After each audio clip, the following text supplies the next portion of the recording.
പിതാവിൻ്റെയും പുത്രൻ്റെയും പരിശുദ്ധാത്മാവിൻ്റെയും നാമത്തിൽ ആമേൻ. ഈശോ മിശിഹായിക്ക് സ്തുതിയായിരിക്കട്ടെ. സുഖമല്ലേ? ദൈവം അനുഗ്രഹിക്കട്ടെ. പ്രിയപ്പെട്ട സഹോദരങ്ങൾ, നിങ്ങൾക്ക് വേണ്ടി പ്രത്യേകം എല്ലാ ദിവസവും പ്രാർത്ഥിക്കുന്നു. വീണ്ടും ഞാൻ നിങ്ങളെ എൻ്റെ പ്രാർത്ഥന നിങ്ങൾക്കുണ്ട് എന്ന് ഓർമ്മിപ്പിക്കുകയും ചെയ്യുന്നു. So smile and start your day with Jesus ഈ എപ്പിസോഡിലേക്ക് നിങ്ങളെ സ്നേഹത്തോടെ സ്വാഗതം ചെയ്യുന്നു. ഞാൻ സിബി വർഗീസ്. പ്രിയപ്പെട്ടവരെ, ഇന്നലെ പഠിച്ച വചനം യോഹന്നാൻ ശ്ലീഹ എഴുതിയ 1-ാം ലേഖനം 3-ാം അധ്യായം 14-ാം വചനമായിരുന്നു. സഹോദരനെ സ്നേഹിക്കുന്നത് കൊണ്ട് നമ്മൾ മരണത്തിൽ നിന്നും ജീവനിലേക്ക് കടന്നിരിക്കുന്നു എന്ന് നാം അറിയുന്നു. സ്നേഹിക്കാത്തവനാകട്ടെ മരണത്തിൽ തന്നെ നിലകൊള്ളുന്നു. ഇപ്പോൾ സ്നേഹം നമ്മുടെ ജീവിതത്തിൽ വളരെ പ്രധാനപ്പെട്ടതൊന്നാണ്. പ്രിയപ്പെട്ടവരെ, എല്ലാ ദിവസവും വചനം നാം പഠിക്കുന്നുണ്ട്. തലേ ദിവസത്തെ വചനങ്ങൾ നാം ഓർത്തെടുക്കുന്നുണ്ട്. അപ്പോൾ ആ വചനങ്ങളൊക്കെ ഓരോ വചനത്തിൻ്റെയും അഭിഷേകത്താൽ ഞാനും നിങ്ങളും നിറയാൻ ആഗ്രഹിക്കണം. എല്ലാ ദിവസവും വചനത്തിൻ്റെ അഭിഷേകത്തെ നിറഞ്ഞ് വചനത്തിൽ ജീവിക്കുവാനായിട്ട് പ്രത്യേകം ആഗ്രഹിക്കുക.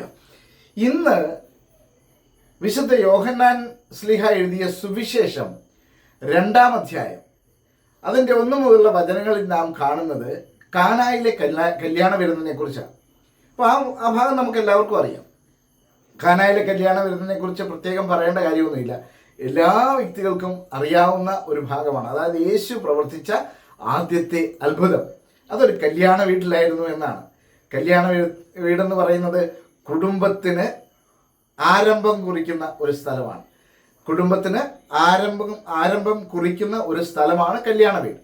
അപ്പോൾ അവിടെയാണ് ആദ്യത്തെ അത്ഭുതം പ്രവർത്തിക്കുന്നത്. അത് ഏത് ഭാഗത്താണ് എന്ന് ചോദിച്ചാൽ ചിലർക്ക് മറന്നുപോകും. എനിക്കറിയില്ല ഏത് ഭാഗമാണ്. സുവിശേഷത്തിൻ്റെ മർക്കോസാണോ, വിശുദ്ധ ലൂക്കായാണോ, വിശുദ്ധ മത്തായി ആണോ, വിശുദ്ധ യോഹന്നാനാണോ എന്നൊക്കെ ചോദിച്ചാൽ ചിലർക്ക് അറിയില്ല. അപ്പോൾ ഓർത്തിരിക്കുക, 2-ാം അധ്യായം 1 മുതലുള്ള വാക്യങ്ങളിലാണ് കാനായിലെ കല്യാണ വീട്. യോഹന്നാൻ ശ്ലീഹ എഴുതിയ 2-ാം അധ്യായം 1 മുതലുള്ള വാക്യങ്ങളിൽ കാനായിലെ കല്യാണ വീട് എന്ന് പറയുന്നു. അവിടെ ഒരു 2-ാം വാക്യത്തിൽ 2-ാം വചനത്തിൽ ഇങ്ങനെ പറയുകയാണ്: യേശുവും ശിഷ്യന്മാരും ആ വിരുന്നിന് ക്ഷണിക്കപ്പെട്ടത്. പ്രിയപ്പെട്ടവരെ, ആ വിരുന്നിന് ക്ഷണിക്കപ്പെട്ട ആ വീട്ടിലാണ് ഒരു അത്ഭുതം നടക്കുന്നത്. എൻ്റെയും നിങ്ങളുടെയും ജീവിതത്തിലേക്ക് ഈശോയെ ക്ഷണിക്കണം. എൻ്റെ ജീവിതത്തിൽ, എൻ്റെ ഭവനത്തിൽ ധാരാളം പ്രശ്നങ്ങളുണ്ടായിരിക്കാം. നാം കടന്നു പോകുന്ന ജീവിത സാഹചര്യങ്ങൾ അത്ര സുന്ദരമായിരിക്കില്ലായിരിക്കാം. എന്നാൽ യേശുവിനെ നമ്മുടെ ജീവിതത്തിലേക്കൊന്ന് ക്ഷണിച്ചേ. ഈശോയെ നമ്മുടെ ജീവിതത്തിലേക്കൊന്ന് ക്ഷണിച്ചാൽ മധുരമില്ലാത്ത, മണമില്ലാത്ത, രുചിയില്ലാത്ത വെള്ളത്തെ വീഞ്ഞാക്കിയതുപോലെ നമ്മുടെ ജീവിതവും മാറ്റിമറിക്കുവാൻ ഈശോയ്ക്ക് സാധിക്കും.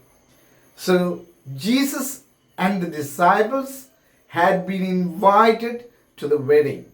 ആ വെഡിങ്ങിലേക്ക് ഈശോ വന്നതുപോലെ, വെഡിങ് ഭവനത്തിലേക്ക്, കല്യാണ വീട്ടിലേക്ക് ഈശോ കടന്നു വന്നതുപോലെ എൻ്റെയും നിങ്ങളുടെയും ജീവിതത്തിലേക്ക് ഈശോ കടന്നു വരട്ടെ.